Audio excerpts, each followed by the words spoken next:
Welcome cartoonists to another week of workshops. This is what happens when a bear steals a kayak and doesn't really know what it's doing. Very, very shocking. So, here we go. We're going to start with the same old things. The eyes. If you've worked in our workshops before, you know this is where I like to start with most of my creatures. You have a big circle and a bit of a circle there. Now a bear's got quite a long nose, so we're going to work from there, a slight curve going down, and that is the nose of the bear. That's the top of the nose anyway.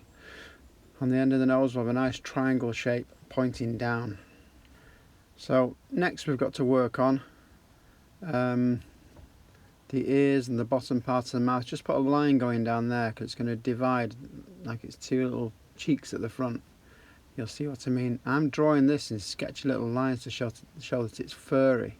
Instead of straight lines, I'm drawing the shape in short lines. Just give it a go, see what you think. It makes it look as though it's quite furry, even around the eyes there.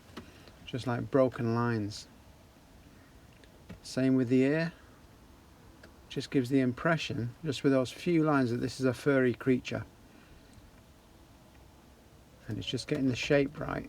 Following the shape you'd normally draw with a straight line, but doing it with shorter lines. The neck is quite long on a bear. Long, thick neck. So again, we're just using those short lines. We're hardly drawing really, just little lines, little marks. So around about that length, and it's going to be looking down because we're going over the edge of a waterfall. That'll teach you for stealing somebody's kayak. Okay, so we'll have those 3 fingers of the bear paw just overlapping each other. And coming from there, we'll have a straight line. These are the paddles that have also been stolen. The person who was actually paddling this kayak down the Rocky Mountains, they've probably just gone to for a little sit down or a wander to come back, and the bear had taken advantage of that situation. Okay, so that is the handle or the main stem of that paddle. So working on that to start with. So 2 simple shapes of the hands, and there's one end of the paddle, the bit that pushes through the water, and on this end it's going to be smaller because it's in the distance a little bit, isn't it? It's a bit further away. Again, we're working on perspective.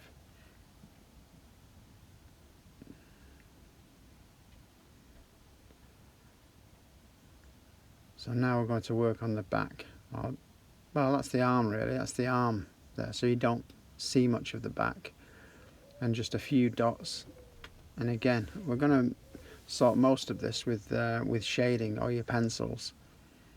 So we just need a rough little guideline, but nothing too smooth, because we do want it to look a bit furry, this bear. And it's squeezed into the seat area of this kayak.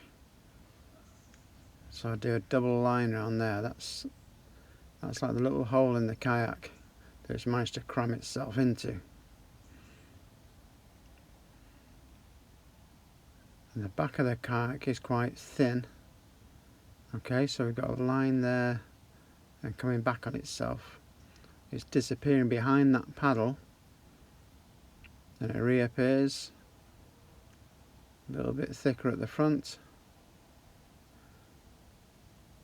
And it doesn't matter if it doesn't look exactly like this, it's your style of cartoons anyway, so don't worry about that, just keep with it. Don't think, oh, it's gone wrong, just stick with it and see how it turns out. You can always have another go if you're not happy with it. So there we've got the bear in the kayak. So now I want to make it look as if it's going off the edge of a waterfall. So I'm just doing jagged lines for the rocks.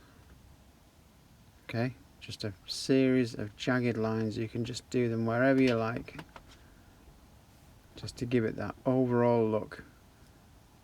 And we're working with textures here because we've got the furry texture of the bear and the jagged texture of the rocks, and these are the smooth sort of waves or ripples in the water.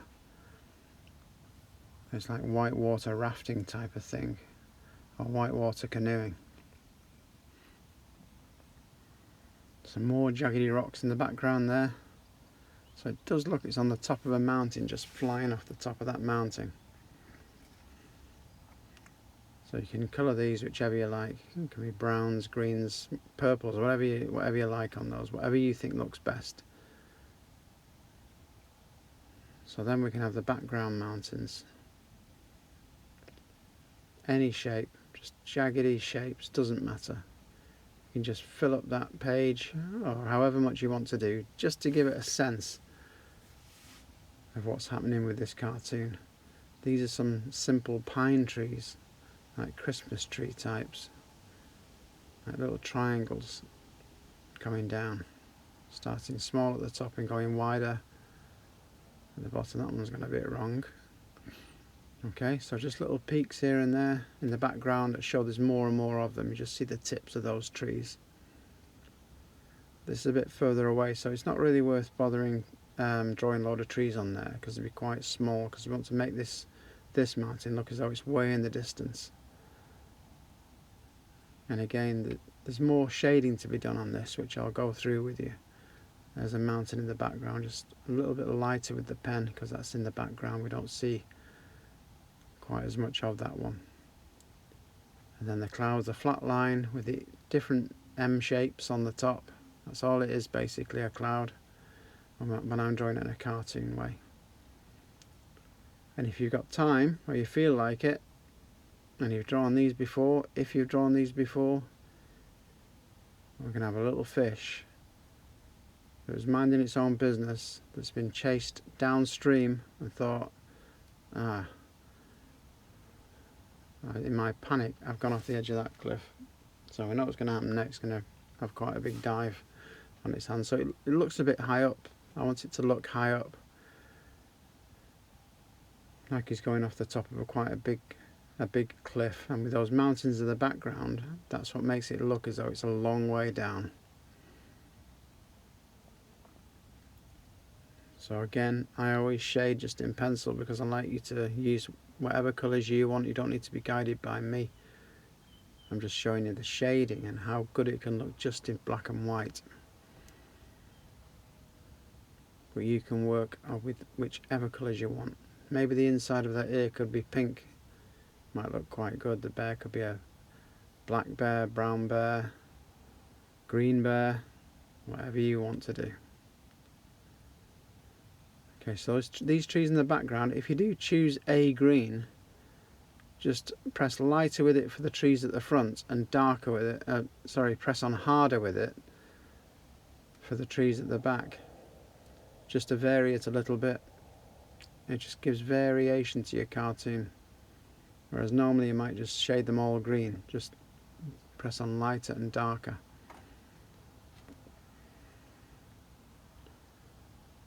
For the mountains, if you're doing them a nice brown colour, just shade them all in first in maybe one tone, just shade nice and lightly, and then just heavier bits where those little lines are that we've made for the craggy bits. And again, it breaks it up. Now normally I do things in the background darker than things in the foreground, but with mountains they sort of lose their definition a little bit when they go off into the distance.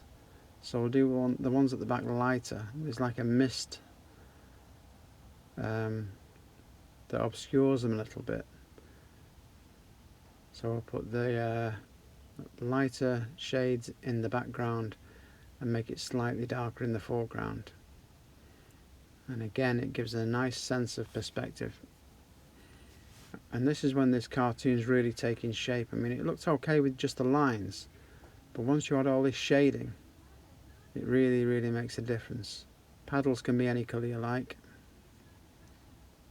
Try and find something that stands out from the rest of the colours you've used.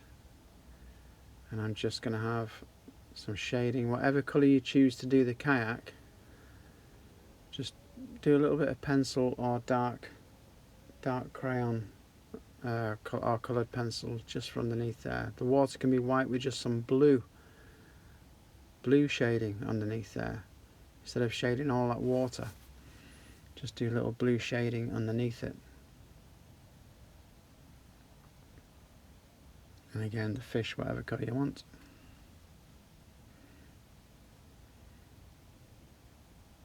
I was a bit startled, the bear, wasn't expecting that. Don't forget to sign your work. And any little bits and pieces you feel like adding, maybe the bear could be thinking something. Maybe it's a very, very, very polite bear, like I'm sure you are. And because it's going over the edge of this massive mountain in the white water, maybe it's thinking, oh dear. So I do my lettering first, and then I surround it with my curvy M shapes. Then you know the lettering is going to fit in that thought bubble that I've just drawn. And did somebody say deer? I'm going to put a little deer in the background. It's a bit like a sheep. Very much like a sheep, but it's got little antlers on the top. There you go. Who said that? So there's your cartoon. Hope you've got something like it, and I hope you're happy with it. If not, have another go. It's good fun anyway. So give us a thumbs up, let me know you're out there. Keep your cartoons coming in, let's see what you've got. And I will look forward to seeing you on the next workshop. And don't forget to let me know what you'd like to draw. See you soon.